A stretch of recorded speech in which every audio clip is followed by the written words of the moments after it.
Hey, welcome back to the Crabby Dice. Today we're looking at Pulsar 2849 from my favorite designer right now, Vladimir Suchi. So what's the theme to this game? Well, we're going to be rival corporations trying to exploit the stars and get power, build generators, and send that power to score points. It's just a dice drafting game with a lot of cool things going on. So this is going to be the setup and rules video for the playthrough. Click on the link below, it'll take you directly there. And before we get started, like usual, please like, subscribe, comment on my videos, that'll be great. Let's go. Alright, the Pulsar 2849 setup. So there's a ton of components to this game. So I pre-set it up for us, but I will teach you how to set it up. Alright, so you can have your middle board here, which is the game board. So there it is double-sided, so there's a star side and a non-star side. The star side is more of a intro side, there's no dead ends. The other side has dead ends and is for more advanced play. Right now I'll just play with the star regular side. Okay, next we're gonna take all these planetary tiles. All right, they all have the stars on the back. Shuffle them all face down and place one on each of these star bursts. You'll have a couple left over, throw them back in the game box. Next, we're going to get our starting dice pool. In a 2 and 3 player game, we're going to have 7 gray and 1 red. In a 4 player game, you play with all the dice in the box. The ones you don't play with, toss them back in the game box. Alright, let's get our boards around the main board set up. So we're going to have our dice board here. For here, I'll get to the player pieces in a little bit, but just put out your engineering cubes. I like to stack them here, and you have the 4x cubes right above it. Also, play with the side of the number of players. So this is the 2 and 3 player side. The other side is for 4 players. Alright, you can have your dice manipulation board. Just put the chits directly on top. Next is the Gyrodyne board here. You can have places for the 1 gyro, 2 gyro, 3 gyro. Make sure to put the bonuses above it for the 1, 2s, and 3s, and have the 7s on top of the 4s, as you can see right over here. Alright, next we're going to talk about the tech boards. Alright, there are 3 different types and they're sized differently. So you have your first level, second level, third level. There's 2 of each in the game box and they're double-sided, so you have 4 different choices for each level. Just pick the one you want. For this example, I just put A1, A2, and A3. You're going to have your timer marker. It'll keep track of the turns in the game. Make it point to the very first row over here. Next, bonus tiles. 6 in the box, again double-sided. Shuffle them, flip them over, take 3, put them on the side of the board. Sort of bonuses we're shooting for to score extra points during the game. Alright, and lastly, before talking about player pieces, there are these transmitter tiles. So they come in 3 different stacks. There's A's, B's, and C's. Just like most games, shuffle them all separately, put the B's on top of the C's and then the A's on top of the B's. Take the first 3 on the top of the stack and put them next to the game board for everyone to see. Alright, now we're gonna talk about the player pieces. Okay, the first thing you're gonna want to do is figure out the turn order. Alright, so for this game I have red, green, and yellow.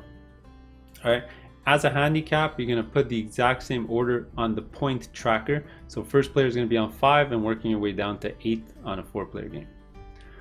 Alright, put everyone's 100 point chit near the 0 of the point tracker. And now we're going to look at the 2 tracks here in reverse turn order. So yellow back down to red. You're going to put them on the 0 or initial spaces of both tracks, and the initial space has a little notch above the little circle here. All right, the last thing to figure out on the main game board is where your spaceship's going to start. So in reverse turn order, the last player is going to pick their starting location first. So yellow wants to go there, then green's going to pick a place, and then finally first player is going to pick a place. He chose right over here. All right, let's go to our player board area. Pretty simple. Just give them each a board. Give them each one of these +1 chits. Give them all the tokens of their color. These are going to go on their game board.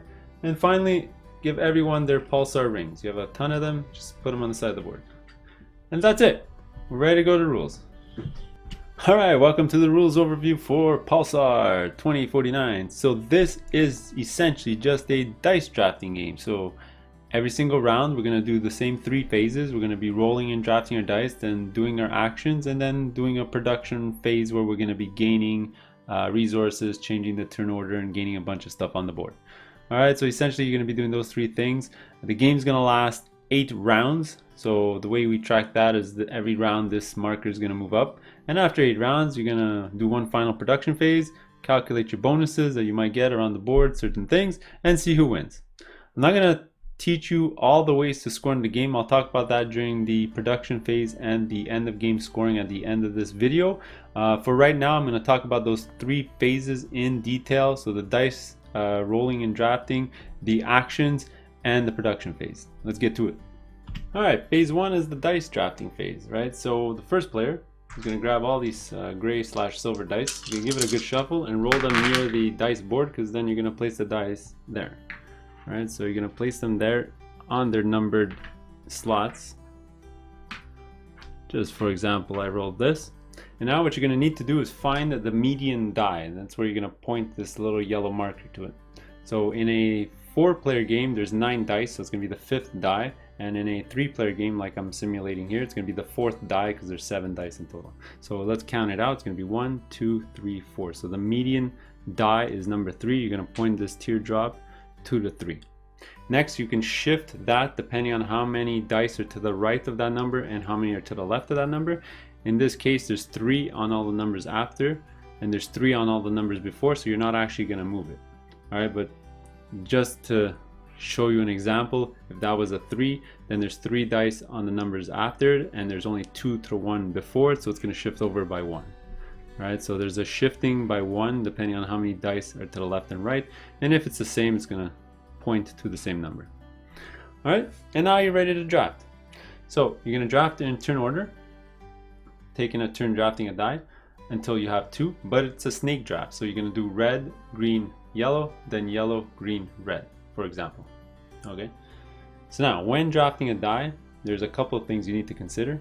A, the action you want to do on the board might need a specific number, of course, but the die that you take, if it's to the left of the median marker, is going to raise you up on one of the 2 tracks, and if it's to the right of the median number, it's going to lower you on one of the 2 tracks. All right, and the amount that it raises or lowers you by is the amount of spaces between that die and the median marker. So for example, any 4 that you would draft right now would lower you once on the track of your choice, because 4 is only 1 before the 3. All right, same thing for the 2. You would go up on one of the tracks because 2 is 1 above 3. But a 6, let's say there was a 6 available, there would be 1, 2, 3 numbers before, between the 6 and the 3. That means you can go down 3 on one of the tracks. All right, so let me just simulate a super quick round. So red would be first. You would draft the first die. Let's say he wanted to draft a 1, and that would make him go up 2 on one of the 2 tracks of his choice, like that. All right, so he picks 1, he goes up on that track. So let's say green would go next. He would take a die. Let's say he took a 4. He would go down on one of the tracks. Let's just say he went down on that track. Next would be yellow. We draft 2 dice in a row. So let's say he drafted his first die as a 4. He'd go down on this track here. And then let's say he drafted the 1. So he'd go up on 2 of the tracks, on one of the tracks. So let's say he did that. And finally green would go again. So let's say he took the 3. If you take the die at the marker, you don't actually move anything. And finally, let's say it's red's turn. He took the 4. And he would just jump on top of yellow here because he would move back once. And there you go, you've drafted your dice. I'm going to explain you these tracks during the production phase, but just a quick overview. The top one is an initiative track. During production, we're going to reorder the turn order. And the bottom track here is the engineering track, where depending on where your standings are, you're going to get engineering cubes. And that's how you draft your dice. Alright, phase 2 is the actual action phase. Alright, so that's where you're going to use the dice that you drafted on the many actions that the game offers. Okay, so I'm going to go into detail on all those actions in the following section, but I'm just going to teach you how this sort of mechanism flow works right now. Alright, so in player order, you're going to perform all your actions and then move on to the next player. Okay, so red's going to do all his actions, then green, so on and so on, until the 4th player did all his actions, and then you move on to the next phase. Okay, now the way that you signal to everyone that you did an action with that die is you move the die to the black hole. So let's say I would have drafted a 2 and a 3. As soon as I use my 3, on an action, add it to the black hole. Then I would use a 2 on an action, add it to the black hole. When you have no more dice in your possession, your turn is over.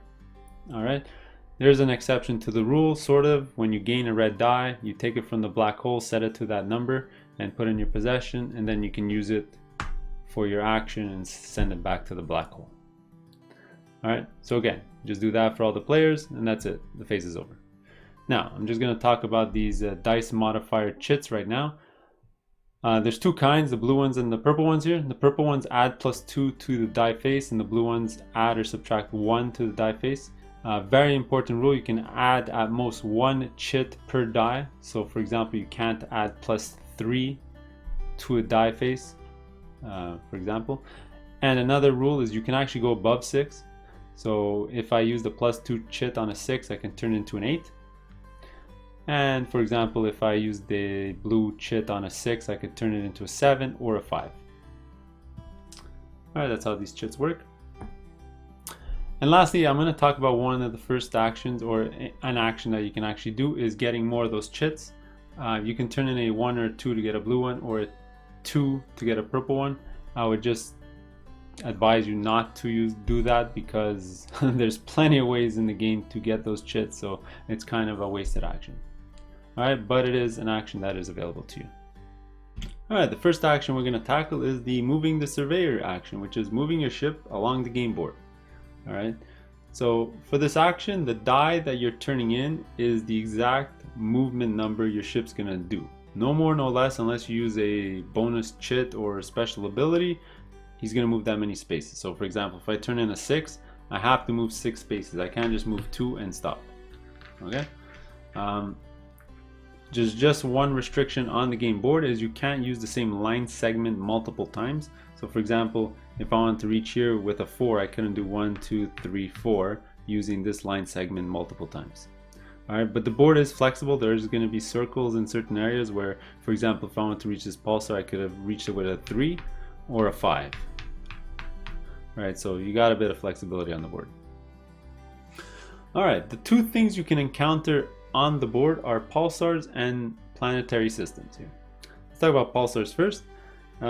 The only way to gain control of a pulsar is to land there. So for example, with a 3 or a 5, I can land here, and then I would take one of my pulsar rings and gain control of the pulsar. Alright. Once you gain the pulsar, it's yours forever. You own it. Nobody can knock you out. And that's where we're going to be talking about the gyrodynes in the following action, where we're going to be adding those to the pulsars. Alright. Also, one pulsar ring per pulsar. So somebody else can't go in there and add their ring, obviously. And that's it. Okay, pretty simple. The other thing you can encounter are systems, and here it's different whether you stop on the system or you're just passing through. Okay, so let's talk about passing through. So let's say I wanted to reach this pulsar and I moved through the planetary system. All right, you always flip it over whether you pass through it or stop on it. And if you pass through it, all you're going to do is add one of your tokens, ownership markers here, to a lifeless planet, which is the yellow ones. Okay.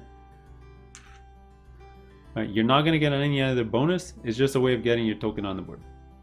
All right. If the next player would pass through this system and there would be no lifeless planets available, then he would add his token to a blue planet, which is the ones that look like Earth. But he still wouldn't collect the bonus. Alright, the only way to collect the bonus is to stop on the system. Alright, now let's talk about stopping on the system. So let's say I used the 2 and I moved 1, 2, and I stopped on the system. Now you'll add your token to a blue planet and you'll get a reward. So you have two choices. You either get the reward depicted at the bottom of the system, or you'll take one of those exploration tiles. Those ones are mostly all points, so if you want points instead of the bonus, that's what you would do. Alright. Now it's first come first serve. As soon as all the blue planets have been taken, the following person to land on here would have to put their token on a lifeless planet and wouldn't get the bonus. Alright, so you need to stop on the system and put your token on a blue planet to get the bonus. Alright, that's a very important rule. Alright, so there you go, that's it. So you're just encountering systems and pulsars, trying to gain control, and that's it. Let's go to the next action. All right, the second and third actions I want to talk about deal with the Gyrodynes up here. All right, so the first action you can do is taking one of the Gyrodynes. So by turning a 1, a 2, or a 4, you'll able to take a small, a medium, or a large Gyrodyne and put it on your player board or in your player area. All right, I'll tell you right now though, it's not advisable to do that because there's a ton of actions in the game that actually give you free Gyrodynes or the choice that you want or the numbered choice. So I would say that would be a sort of a last resort, but that's an action you can do. All right. Now, as a free action on your turn or a future turn, you can actually add this Gyrodyne to the game board, and it sort of makes the Gyrodyne under construction when you add it to a Pulsar ring. All right. So you can have as many under construction Gyrodynes as you want on the board. You just add them to your Pulsars that you have available. All right. Now, the second action I want to talk about is actually finishing the Gyrodyne, so constructing it. All right, when you do that, you turn in the value depicted on the Gyrodyne and you just flip it over. All right. Now during the production phase, I'm going to get certain points, this plus something else. I'll talk about that during the production phase, but it'll score you points. All right. Now, there's some things I need to talk about on the game board. There are certain pulsars that are not connected to any lanes. Those ones can only be gained or gained control of using certain technologies or transmitters or special powers. So keep an eye on those. And also, there are some bonuses to be the first person to start construction on 2 of the same size Gyrodynes on the board. So for example, if I had a level 1 here under construction, and I had another level 1 here under construction, I would gain the first bonus on top, which is 7 points. The next person to do will get 4 points. And just as an added note, you could actually get both if you put out 4 level 1s out there, nobody else has 2, then you would get both bonus. You would get both bonuses because it's 2 per. So for 4, you get both. All right, the fourth action in the game is building a transmitter. So what you're gonna do is turn in a die depicted on the tile itself. So for example, to gain this tile, I can either turn in a 2 or a 5. And let's say to gain this tile, I would have to turn in a 6.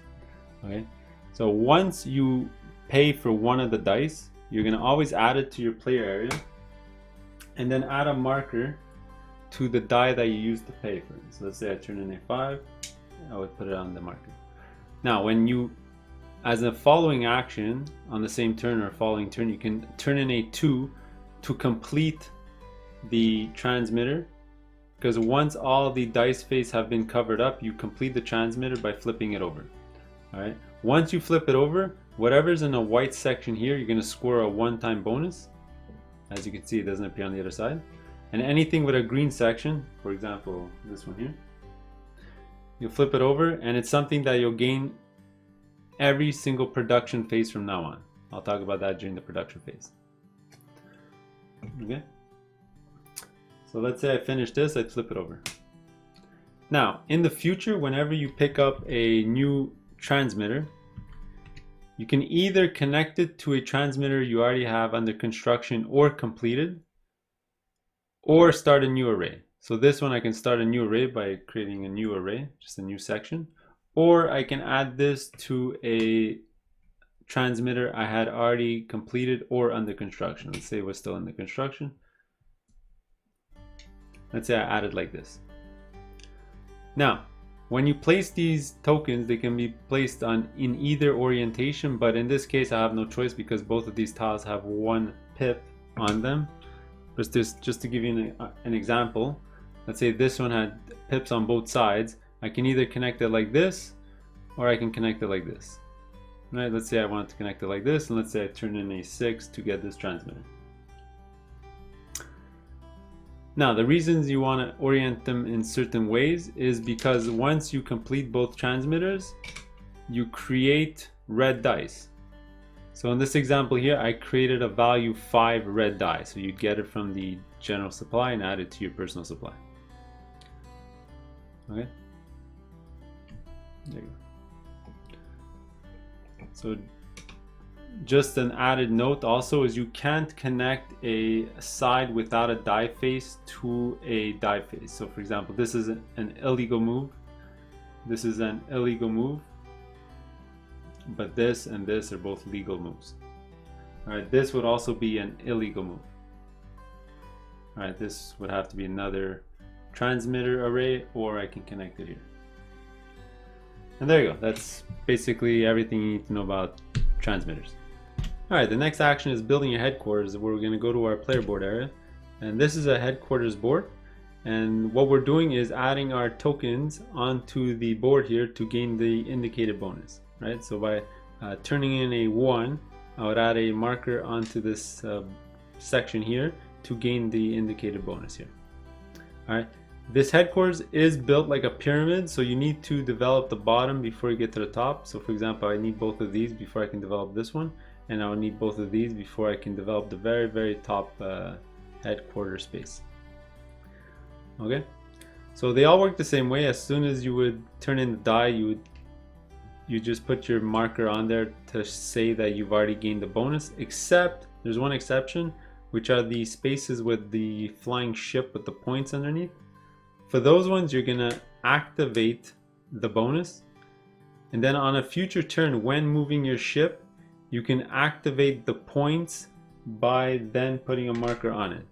So for example, this one gives me 3 points for every orange spot I move through in one turn.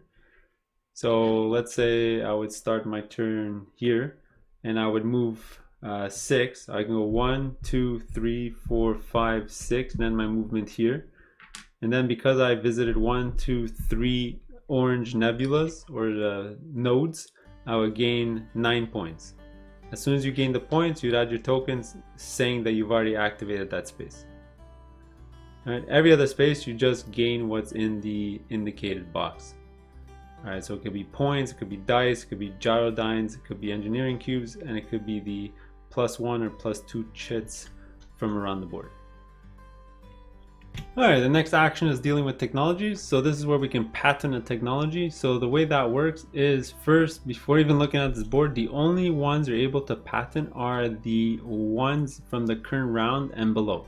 So let's say we're in round 1, the only ones we can actually patent are the first ones here in the first row. In round 2, it's these ones and these ones. In round 3, these, and these, and so on and so on. At the end of the game, you can patent all of them. Alright, now let's look at a patent board as an example. So the way you patent a technology is you need to turn in a dice depicted next to the technology. So for example, if I wanted this tech over here, I would turn in a 6 and then add my marker here to indicate that I have this technology. Alright, for the spaces that indicate 2 dice, it's the first 2 people, it could be the same round or multiple rounds, first 2 people to gain this tech block it off for everyone else, right? So only 2 people can have that tech. Alright, the other kind of space have this lock and arrow symbol. This just means 1 player per turn can gain that tech. So for example, this tech here, somebody turns in a 2, blocks it off that round, but during the production phase it'll just drop off, and then the following round it'll open up again for somebody else to gain that tech. I'm not gonna explain every single tech in the game. There's a booklet that came with the rulebook that explains what they all do, but just a brief overview. The dark blue ones are triggered effects, so when something happens you'll either gain points or tokens or some other benefit. The light blue ones are immediate bonuses, so you'll gain something right away, like this is a pulsar, this is an engineering, so on and so on. And the purples / pinks are endgame scoring effects, so you'll score extra points. Now, one thing I do need to stress, there's only one exception to the rule on all of these, is that for red dice effects, you must be able to pay for them to be able to gain that technology. So for example, I wouldn't be able to gain this tech if I didn't have any engineering cubes to turn into a red die. Alright, there you go. Alright, the last thing to talk about in the action phase is the red die. Alright, so this is sort of a bonus die, so you're gonna have 2 gray die and at most 1 red die to use during the whole round, not per turn, per round. Alright, so even if you gain 2, 3, or even 4 red dice during that whole round, you can still only use 1. Okay, and if you don't use it, you lose it for the round. Okay, so there's multiple different ways of getting that red die. There's technologies that give it to you. We already talked about that. There's some transmitters, when you flip them over, create red dice. Your headquarters can create them, and so on and so on. All right, the only extra special way of generating a red die is to use 4 engineering cubes, which are these cubes here, and that works in that you copy the die that was left over on the dice display board here. Right, so remember, in a 3 and a 4 player game, there's always 1 die left here, and you can turn in 4 engineering cubes to make the red die equal that value. Okay, so by taking the red die, it's just as a reminder that you have a red die of that value to use. Okay, but once you use it, you can't trigger another red die action for the round. Alright, phase 3 is the production phase. This is more like a gathering points and resetting of the board phase. Alright, so the first thing you're going to do is reset the initiative track or order according to the track. So yellow would be first, green second, red third. So you just change the order of those ships. The second thing you're going to do is look at the engineering cube track and hand out the cubes according to who's first and second or third according to the chart on the left here. So in this example, or for both tracks, whoever is on top breaks the tie over who's at the bottom. So in this example here, yellow will get 3 cubes and red will get 2 cubes, and green will get nothing because they're at third place.